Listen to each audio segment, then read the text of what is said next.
모든 그리스도인들은 장례식과 결혼식과 사명식이 필요합니다. 옛 자아에 대한 장례식입니다. 주님과의 결혼식이 필요하다는 것입니다. 결혼식은 결단과 헌신의 시간이고 영적으로 차렷하는 시간입니다. 그래서 왜 사냐 묻거든 나는 주님 위하여 사명을 가진 사람으로 사는 것이다. 사명식을 통하여 역사의식을 가져야 되는 것입니다.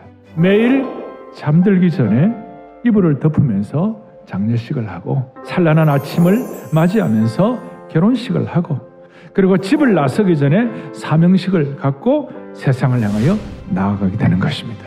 영적인 삼식을 해야 하는 것입니다. 세상이란 밭에 천국의 아들들을 심으셨다는 것이 천국의 아들들을 심어가지고 하나님 나라를 확장한다는 것이 하나님의 통치에 대한 역사의식을 가져야 된다는 것이에요. 우리가 부족하지만 천국의 아들들 알곡으로 마지막 심판이 있다고 믿는 사람이라면 역사에 대한 책임감을 갖는다는 것입니다. 매일매일 주어진 삶의 현장에서 매일매일 삶에서 하나님의 시간을 붙잡으며 사는 것이다. 만물이 주에게서 나온다. From Him. 역사의 기원이 하나님께로 주님께로 비롯되었다. 주로 말미암고란 것은 Through Him. 이것은 역사를 보존하시는 하나님이시다. 주에게로 돌아간다. To Him. 역사의 종착역과 마지막이 있다. 이걸 믿고 역사의 시간을 우리가 붙잡는 것이에요. 아침마다 말씀을 읽으면서 그 말씀을 순종하고 적용한다 할 때 그 시간은 역사를 붙잡는 시간이에요. 하나님 나라를 위하여 기도하고 나라를 위하여 기도하고 민족의 지도자들을 위하여 기도하고 그럴 때 하나님의 시간을 붙잡는 것이에요. 개인적으로는 가족과 동료들을 하나님의 사랑으로 대할 때 하나님의 시간을 붙잡는 것이에요.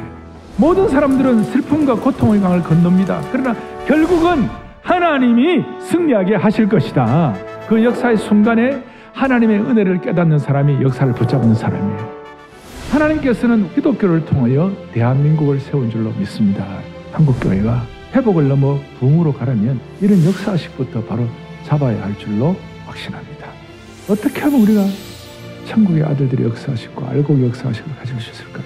천국의 아들들이 올바른 시대적 사명을 잘 감당하면 나빠지는 역사도 좋아질 것이고 악한 자의 아들들이 득세할 때는 한때는 좋더라도 나빠지게 될 것입니다. 한국교회가 부흥하고 발전하고 성장할 때 대한민국의 역사가 발전한 줄로 확신합니다. 그리스도를 구세주로 모시는 세상에 대단하지 않는 사람들이랄지라도 너희는 세상의 빛이다. 너희는 세상의 소금이라고 주님 말씀하셨어요. 우리 모두에게 이거는 거대 담론이 아니고 이 시대를 살아가고 살아내야 하는 우리들에게 주신 주님의 음성인 줄 믿으셔야 되는 것이에요.